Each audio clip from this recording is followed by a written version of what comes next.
श्रीहंसं च सनत्कुमार प्रभीतं वीणाधरं नारदं निम्बादित्यगुरुं च द्वादशगुरून् श्रीश्रीनिवासादिकान् वन्दे सुन्दरभट्टदेशिकमुखान् वश्वेन्दुसङ्ख्यायुतान् श्रीव्यासाद्धरिमध्यगान् च परतः सर्वान् गुरून् सादरम्। नमस्कार। कार्तिक का महीना वैष्णवों को अत्यंत प्रिय होता है। इस महीने में वैष्णव जन भक्ति को और भगवत प्रेम को बढ़ाने के लिए अत्यंत तरह तरह के नवीन प्रयास करते हैं।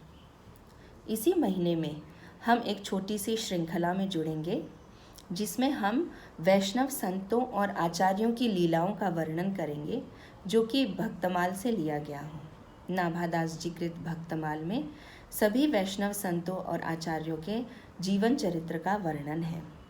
उसी में से हम कुछ अंग लेके आपके साथ इस श्रृंखला में जुड़ेंगे। संत जन कहते हैं, जग की रति मंगल उदय तीनों ताप नसाए, हरिजन को गुण बरनते हर हृदय अटल बसाए। संतों के चरित्र का वर्णन करने से जग में कीर्ति और मंगल का उदय होता है और सभी के तीनों ताप, दैविक, दैहिक और भौतिक, सभी नष्ट हो जाते हैं। तथा सबसे बड़ी बात क्या है, हरिजन को गुण बरनते हर हृदय अटल बसाए। वैष्णवों के चरित्र का वर्णन करते करते हम अपने हृदय पटल में श्री हरि को अटल अटल बसाएं, सदा सर्वदा के लिए बसा लेते हैं। तो आइए इस श्रृंखला में जुड़ते हैं। इस परम पवित्र पुण्यमयी कार्तिक महीने में हम सब मिलकर कुछ संतों के कुछ गुणों का वर्णन करेंगे, क्योंकि जिस प्रकार से श्री हरि के गुणों का वर्णन करना असंभव है, उसी प्रकार से उनके भक्तों का, संतों का भी वर्णन करना पूरी तरह से असंभव है। परंतु इस महान समुद्र के कुछ रस बिंदु से ही हमारी आत्मा की प्यास बुझ जाती है और परम सुख और शांति का अनुभव होता है।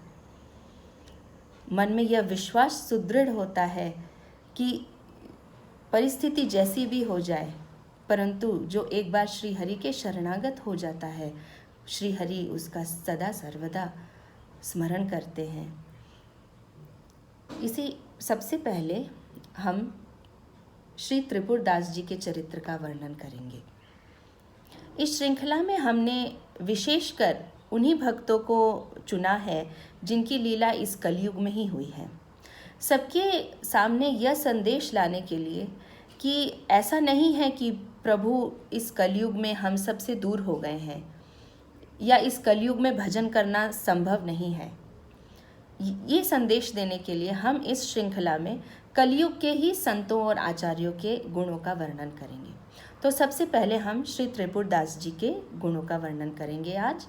त्रिपुरदास जी श्रीनाथ जी के अनन्य उपासक, अनन्य भक्त हैं। उनकी एक सेवा है, वह प्रतिवर्ष सर्दी के मौसम में जब जाड़ा हो जाता है तो अपने श्रीनाथ जी के लिए वह एक सुंदर सा कंबल सिलवाते, उसमें गोटा जरी लगवा के खूब सुंदर बनवा के श्रीनाथ जी की सेवा में ले जाते।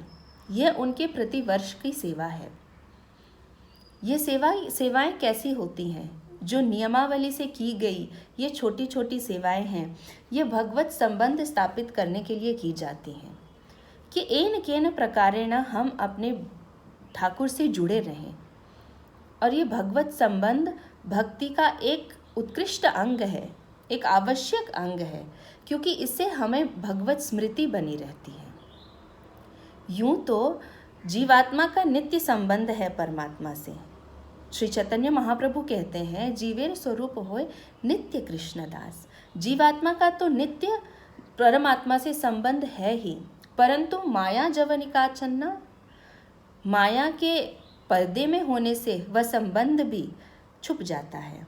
और गुरुदेव की शरणागति लेके धीरे धीरे इन्हीं भगवत संबंधी कार्यों को करते करते वह संबंध प्रगाढ़ हो जाता है, प्रकट हो जाता है। क्योंकि हमने पूर्व जन्म में इतने कर्म किए हैं, इस आत्मा के ऊपर इतने बंधन हैं, इतनी ग्रंथियां हैं कि उसको किसी और तरीके से धोना या खोलना बिल्कुल ही असंभव है। श्रीमद् भागवतम में स्वयं परीक्षित महाराज जब पूछते हैं कि आपने इतने सारे नरकों का वर्णन किया सुखदेव महाराज, अब एक बात बताइए, मैंने तो जानते बूझते ही पाप किया है। इस प्रकार से हमने भी कितने अनजाने में, जानते हुए कितने ही पाप किए होंगे, परंतु उस आत्मा का संबंध कैसे जुड़े परमात्मा से। तो सुखदेव स्वामी कहते हैं, केचित केवलया भक्त्या वासुदेव परायणा। बहुत ही आसान तरीका है परीक्षित। केचित केवलया भक्त्या वासुदेव परायणा अघम धुन्वंति कात्सेन निहारमिव भास्कर। वासुदेव भगवान की भक्ति करने से, केचित केवलया भक्त्या, केवल उनकी भक्ति करने से ही हमारे आत्मा के ऊपर जितने ही परत क्यों न बैठे हों, पाप के, कर्म के, बंधन के, अगम धुन्वंति कात्स्नेय निहारमिव भास्कर, सभी नष्ट हो जाते हैं। तो भक्ति का एक उत्कृष्ट अंग होता है भगवत संबंध स्थापित करना, अपने ठाकुर के लिए कुछ न कुछ हमेशा करते रहना। सो त्रिपुरदास जी का यह एक बहुत ही सुंदर सेवा थी उनकी। वह प्रतिवर्ष अपने श्रीनाथ जी के लिए इस प्रकार से कंबल भेजते थे, स्वयं लेके जाते थे, उनकी सेवा में उपस्थित होते थे। परंतु एक बार क्या हुआ, राजा के द्वारा उनका सर्वस्व हरण हो जाने के कारण उनके घर में कुछ भी नहीं बचा। देखिए, परिस्थिति सबकी बिगड़ सकती है।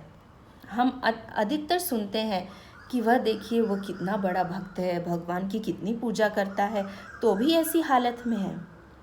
तो इसके लिए मैं एक दृष्टांत आपके सम्मुख रखती हूँ।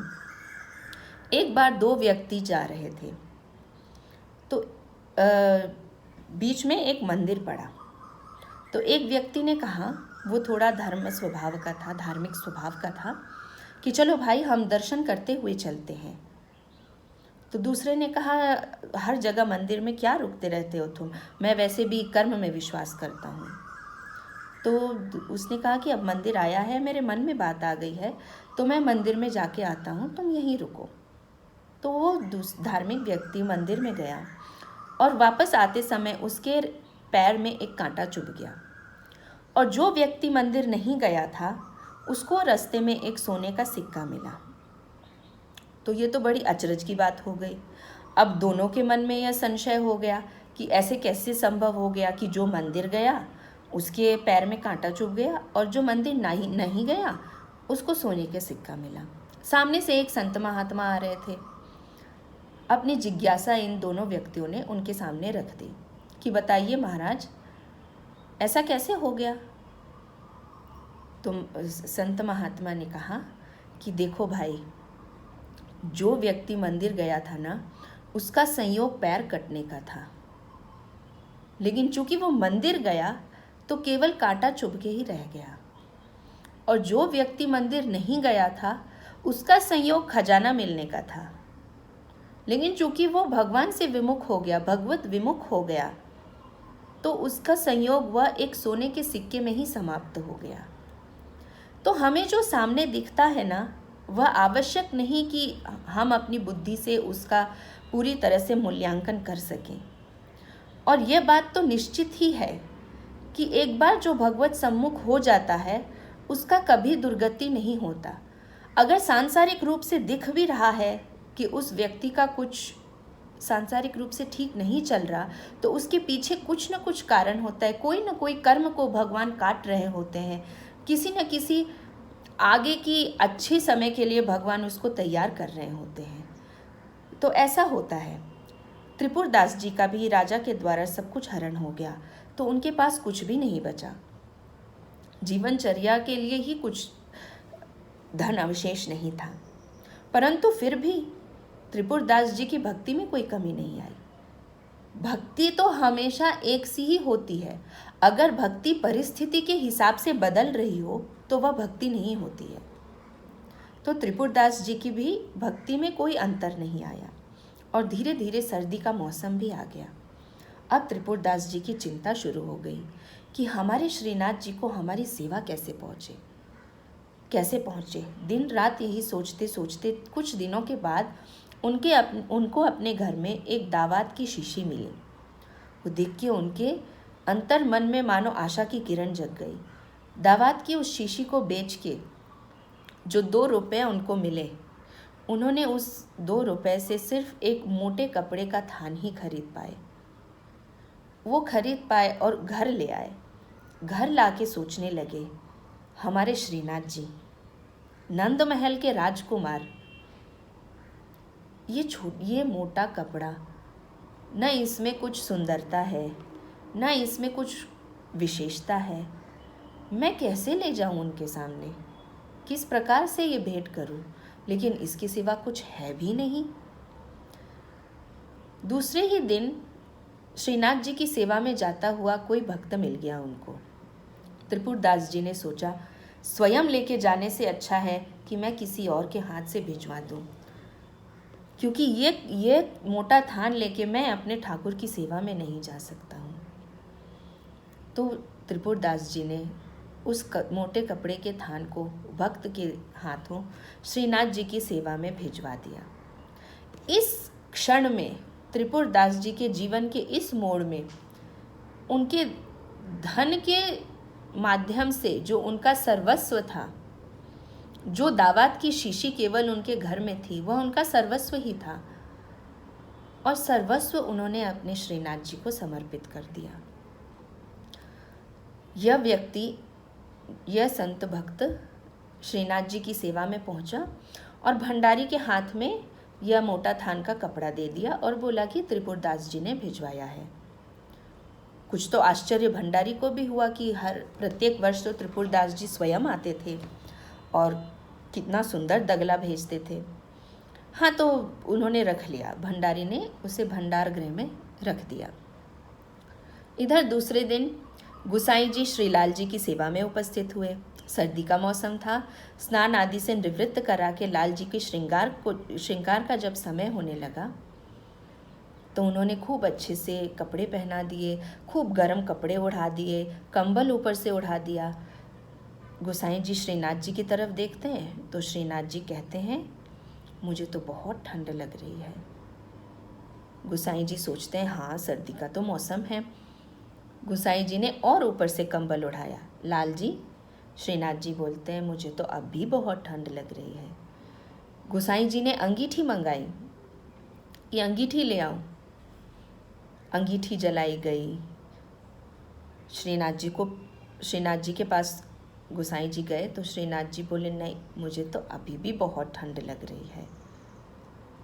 अब गुसाई जी जैसे कोई पुजारी हों, आज के भी समय में अगर आप किसी भी पुजारी से पूछेंगे जो नित्य सेवा में रत हो, तो भगवत संदेश उन तक सीधा पहुंचता है। आज प्रभु की क्या पहनने की इच्छा है, क्या ओढ़ने की इच्छा है, क्या पाने की इच्छा है, बाल भोग में क्या लगना चाहिए, राजभोग में क्या लगना चाहिए, जो आज के समय में भी केवल कुछ क्षण तक भगवान से जुड़े रहते हैं, उन पुजारियों को भी आप पूछेंगे तो उनको पता चलता है। अब गुसाई जी जैसे पुजारी हों तो क्या पूछना, तब तो श्रीनाथ जी सीधे सीधे बात करें, ये कोई आश्चर्य की बात नहीं है। श्रीनाथ जी को अभी भी ठंड लग रही थी। गुसाई जी ने सोचा, नहीं, ये कोई संदेश देना चाह रहे हैं मुझे। एकांत में बैठ के सोचा। कुछ क्षण के बाद याद आया। भंडारी से पूछा, सभी भक्तों का दिया हुआ भेंट इस बार आ चुका है? भंडारी जी ने कहा, हाँ, आ चुका है। कल ही त्रिपुरदास जी का भेंट आया है। गुसाई जी ने कहा, और तुमने उसको मुझे दिया नहीं श्रीनाथ जी को समर्पित करने के लिए?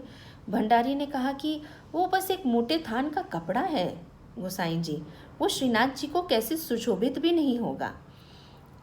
विठलनाथ जी, गुसाई जी तुरंत समझ गए और उन्होंने कहा, जल्दी से वह कपड़ा लेके आओ, श्रीनाथ जी को उसी के लिए ही ठंड लग रही है।